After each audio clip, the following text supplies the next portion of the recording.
Pinellas County man with a lengthy criminal history was sentenced to 45 years in prison today for a traffic accident that claimed 2 innocent lives in 2021. Janine Dorsey and Peter Yor went for a ride on a tandem bicycle on the Pinellas Trail and were killed when a car careened onto that bike trail. Today, a Pinellas judge said the man who caused the accident was incredibly reckless with his actions that day and took the lives of 2 people who were out just doing the right thing.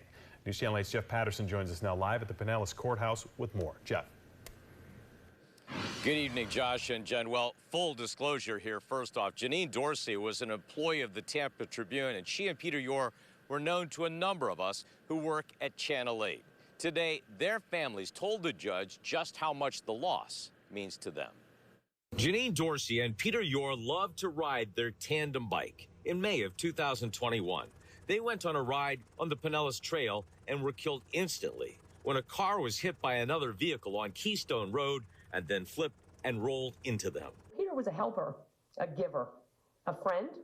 He would lend a hand to anyone. Today, Peter Yor's sister spoke at a sentencing hearing for 33-year-old Corey Corrado to tell the judge what his loss means. I continue to feel his absence in the hole in my heart that will never heal. Prosecutors say the evidence shows Corey Corrado has a long criminal history of drug use and theft and has spent time in and out of prison for years. In 2021, he had been out of prison for just 5 months before the accident. Prosecutors said the day of the crash, he was high on drugs and driving aggressively on Keystone Road, weaving in and out of traffic before slamming into another car, causing that car to veer into the Pinellas Trail, killing Dorsey and Yor. The judge sentenced Corrado to 45 years in prison. The defendant said, quote, "I didn't mean it, and I believe that.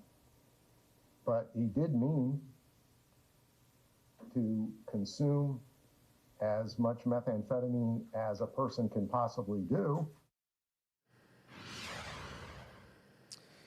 Corrado can appeal this sentence. However, he did plead guilty in the case to avoid a trial, saying he just wants it all to be over. Jen? Well, Jeff, has he ever apologized for his actions that day?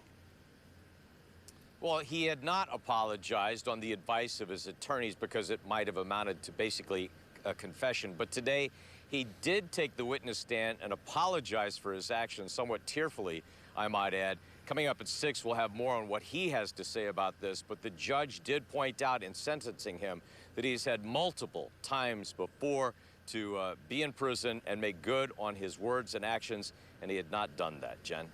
Jeff Patterson, live for us in Pinellas County. Thank you, Jeff.